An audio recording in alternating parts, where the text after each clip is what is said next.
Avivamento evangélico na Grã-Bretanha. Mesma coisa, a situação na Inglaterra não era nada boa. Impressionante como a igreja declina rápido.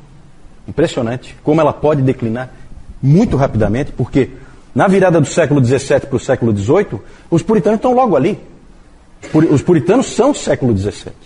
Pois em algum tempo, pouquíssimas gerações, já estava tudo perdido.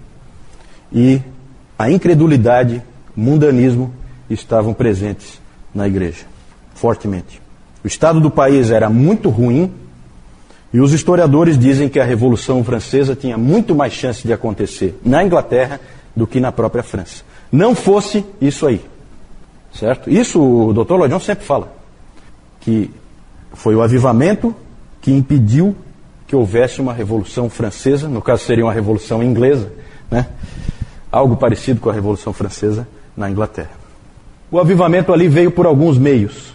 Um desses meios é, não surpreendentemente, os irmãos morávios. Os irmãos morávios foram para a Inglaterra e eles eram incansáveis. São indivíduos que impactam realmente.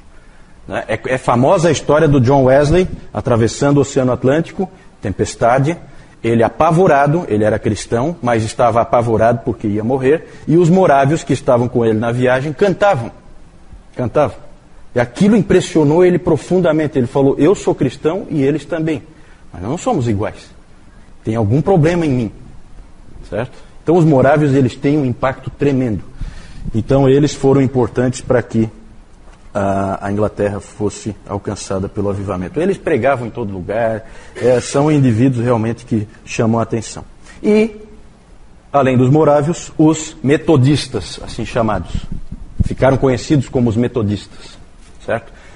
Hoje existe a igreja metodista, certo? Mas aqui nesse momento, metodistas são alguns indivíduos dentro da igreja anglicana, dentro da igreja da Inglaterra, que são chamados pelos outros de metodistas, certo?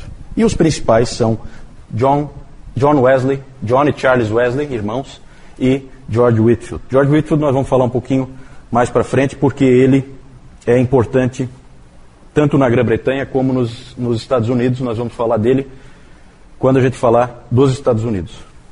Porque talvez lá ele tenha tido mais impacto até do que na própria Grã-Bretanha. Vamos falar um pouquinho dos Wesley. John Wesley era filho de um pastor da igreja anglicana. Samuel e Susana Wesley tinham uma quantidade absurda de filhos, 19 filhos. John é o 15º e Charles é o 18º, certo? Olha, 19 filhos é coisa. A família deles era uma família cristã, decente, correta. A Susana Wesley é considerada um exemplo de cuidado com a família. Mas não tinha ensinado muito aos meninos sobre a graça de Deus. Os meninos aprenderam a se conformar aos princípios da lei de Deus, a serem corretos diante do Senhor, mas não tinham entendido a graça. Esse é o grande ponto do John Wesley. Ele não conhecia a graça de Deus. Em Oxford, eles foram estudar em Oxford, e tanto o John como o Charles, e lá em Oxford eles fundaram o chamado Clube Santo. O Clube Santo era um grupo de estudantes que se reuniam para se estimularem à santidade, para que eles se esforçassem, um cobrava do outro e tal, e se ajudavam para que eles pudessem viver uma vida de santidade. Lá eles liam livros como A Imitação de Cristo, que eu falei aqui, até o Newton tinha lá um exemplar, eu mostrei para vocês, A Imitação de Cristo, do Thomas A. Kempis, e também eles liam muito o livro do William Law, um sério chamado A uma Vida Devotada e Santa. John e Charles acabaram sendo ordenados pastores da igreja anglicana e foram enviados para a Geórgia, nos Estados Unidos, que foi a viagem, né, lá nessa viagem no Atlântico, que houve a tal da situação com os morávios, que eu falei há pouco, certo? O trabalho de John Wesley lá nos Estados Unidos foi um verdadeiro fracasso. Nada deu certo, não conseguiu nada. Deus não queria que ele tivesse sucesso ali. Às vezes as coisas são assim, né? Foi um verdadeiro fracasso. Ele não estava preparado ainda para a obra que Deus tinha para ele.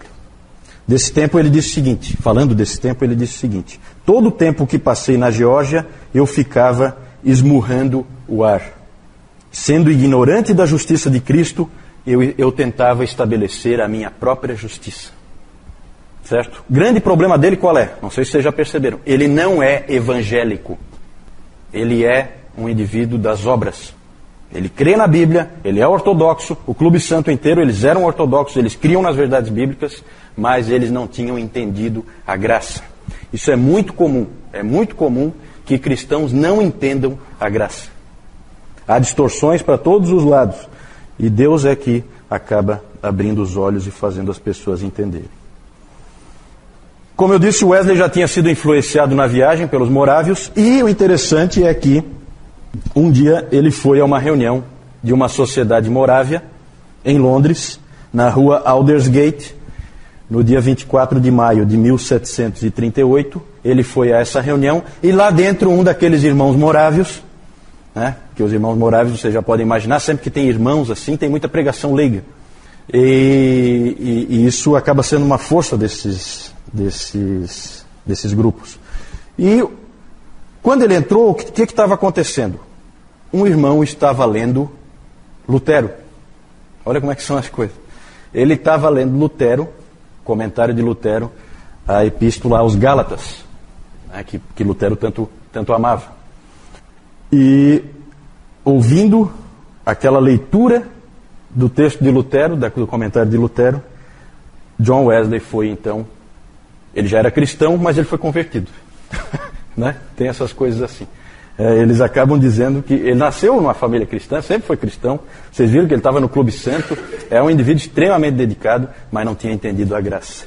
E agora ali ele entendeu ouvindo Lutero, em pleno século XVIII. E aí ele diz assim: eu percebi que agora eu confiava em Cristo, somente em Cristo, para a minha salvação. E uma certeza me foi dada de que Ele removeu meus pecados, até mesmo os meus, e me salvou da lei, do pecado e da morte. Com a conversão, John Wesley se tornou um evangelista vibrante. Um verdadeiro fogo incendiou esse homem. Ele passou a ir para todo lugar pregando o evangelho. Tradicionalmente na igreja anglicana você tem ali a sua paróquia, você não pode sair, porque ali no outro lugar já tem a paróquia do outro. Mas ele não respeitava limites, ele ia em todo lugar pregando o evangelho, muitas vezes, inúmeras vezes, ao ar livre. Esses dois caras, John Wesley e George Whitefield, vocês sempre vão ver retratados pregando ao ar livre, porque eles são os grandes pregadores ao ar livre. O George Whitefield foi quem começou e o John Wesley fazia a mesma coisa. Muitas vezes eles por eles serem metodistas, os anglicanos não permitiam que pregasse na igreja. Então eles pegavam lá um caixote, alguma coisa, colocavam, subiam no caixote e pregavam para o povo que vinha ouvi-los. Certo? Mas ninguém segurava, não tinha como segurar. A teologia de John Wesley não era grande coisa, tá? O Dr. Lloyd Jones, nesse livro aqui, ó, depois de fazer esse curso, vocês vão estar bastante bem preparados para lerem esse livro aqui, ó. É um livro que não é muito trivial, mas que é extremamente edificante. Os puritanos, suas origens e seus sucessores. São as palestras do Dr. Lloyd Jones que ele fazia anualmente na Conferência Puritana e na Conferência Westminster depois. E quando ele fala de John Wesley, Lloyd Jones, ele diz que John Wesley era um indivíduo um pouco confuso, um dos mais confusos da história da igreja, né, em termos doutrinários. Ele era um pouco atrapalhado. Com certeza uma das influências muito fortes nele era da família dele. A família atrapalhava um pouco para que ele pensasse corretamente. Toda a bagagem que ele tinha recebido da família tinha atrapalhado um pouco. Por quê? Porque ele ficou aferrado naquele arminianismo que ele tinha recebido da família. Não vendo que o que ele tinha descoberto sobre a graça não casa com arminianismo. Arminianismo é obras. Certo? Então não fecha. Então era confuso. O Spurgeon foi um pouquinho mais cruel com ele e disse o seguinte: paz para as suas cinzas, mas morte aos seus erros. Porque os grandes erros de John Wesley são os seguintes: o arminianismo é o primeiro, e o segundo, a doutrina esquisitíssima, nunca deu para... Ninguém até hoje acho que entendeu essa doutrina. A doutrina da plena santificação. certo? Era uma doutrina que ele tinha, baseado lá em 1 João, naquele texto de 1 João 3, isso. 1 João 3,6, o que diz lá em 1 João 3,6? Ele pegava esse texto, 1 João 3,6, todo aquele que permanece nele não vive pecando, todo aquele que vive pecando não o viu nem o conheceu. Ele pegou esse texto e isolou o texto, isolou. Né? Todo mundo fala, o próprio Lloyd Jones ele diz, né? O John Wesley escolheu um texto e ignorou todos os outros. Essa é a maneira errada de você ver a doutrina bíblica. Você nunca isola um texto, você pega o ensino bíblico, não o ensino de um versículo, você pega o ensino da Bíblia. É assim que a gente trabalha.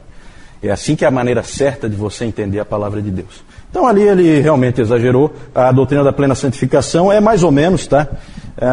A ideia de que num determinado momento você pode ser totalmente santificado e você não peca mais. Isso pode acontecer com você. É isso que ele dizia. Só que aí é interessante, porque daí, quando pediam para ele explicar melhor isso aí ele começava a dizer, não, que você continua tendo tropeços, erros, falhas, então, enfermidades. Então não dava para entender, ele começou a colocar um monte de exceções.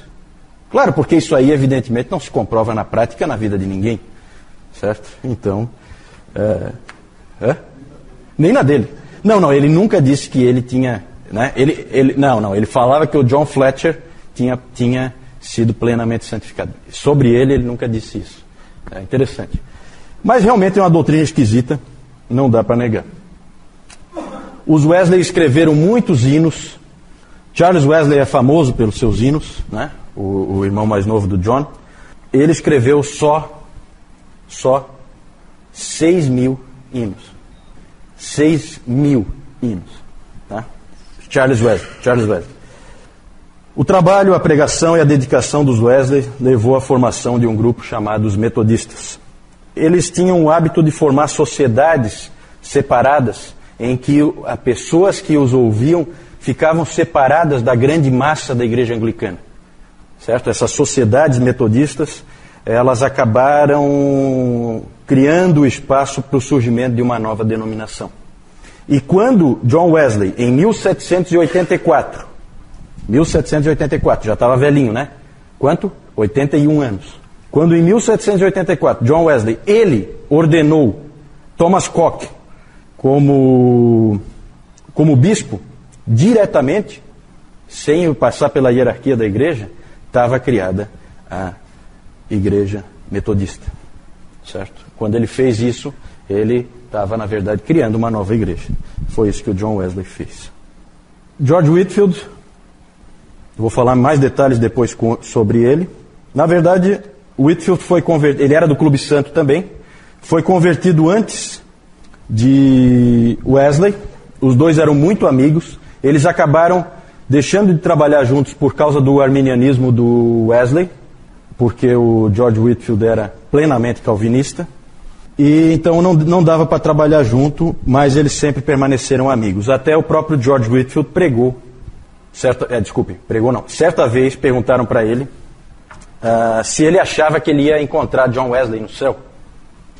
E aí ele respondeu, porque o sujeito estava tentando induzi-lo a dizer que John Wesley é um herege e que, portanto, Wesley não seria encontrado no céu. Aí o Whitefield respondeu, não, eu acho que eu não vou encontrá-lo. Aí o sujeito ficou feliz, né, com a resposta. Só que o Whitefield complementou. Ele disse, ele vai estar tão perto do Senhor e eu tão longe que eu não vou ter oportunidade de encontrar com ele. Nisso ele puxou o tapete do sujeito que queria jogar o John Wesley como não irmão. Né? Nós vamos falar um pouquinho mais do George Whitefield depois, figura extraordinária. Ele tinha sido convertido já um tempo antes, através de um livro que ele tinha ganhado do Charles Wesley, que é esse livro aqui que a editora Pes acabou de traduzir e lançar no Brasil, que é o livro do escocês Henry Scougal, A Vida de Deus na Alma do Homem. Aqui na frente tem até um dizer do George Whitefield, né? Eles colocaram aqui, ó. Eu não sabia o que era a verdadeira religião até que Deus me enviou este excelente tratado. Outra coisa que ele disse também sobre esse livro, ele falou, foi o meio pelo qual Deus me mostrou que eu precisava nascer de novo ou seria condenado. Esse avivamento também teve a influência, especialmente junto a George Whitefield, também não de um conde. Lá o Zinzendorf era o conde que estava ligado lá ao pietismo. Aqui não é um conde, é uma condessa. Celina Hastings, a condessa de Huntingdon. Ela foi uma pessoa muito importante porque ela sustentou muitos desses ministros metodistas com os recursos que ela tinha. Ela conseguiu levar essa obra para frente, apoiou eles muito. Foi uma pessoa importante nesse processo todo. Nós não temos tempo de falar aqui, porque nós estamos falando do avivamento evangélico na Grã-Bretanha, e seria muito interessante se a gente pudesse falar dos grandes pregadores do país de Gales, né, que o Dr. Lloyd Jones gostava tanto, ele que era galês, né, como Howell Harris, como Daniel Rowland e William Williams, o compositor de hinos. Não temos tempo para falar deles, tem histórias fantásticas desses homens. Grande obra de Deus também no país de Gales, através desses homens aí. Então Deus estava fazendo uma obra muito grande nesse período, século XVIII. Aí então, só mostrar para vocês o Clube Santo, aqui reunido, esse que está em pé, o John Wesley. Né? Então vocês têm mais ou menos uma ideia. Um grupo de estudantes, vê a seriedade desses jovens aí, né? Só que não tinham entendido plenamente a mensagem do Evangelho.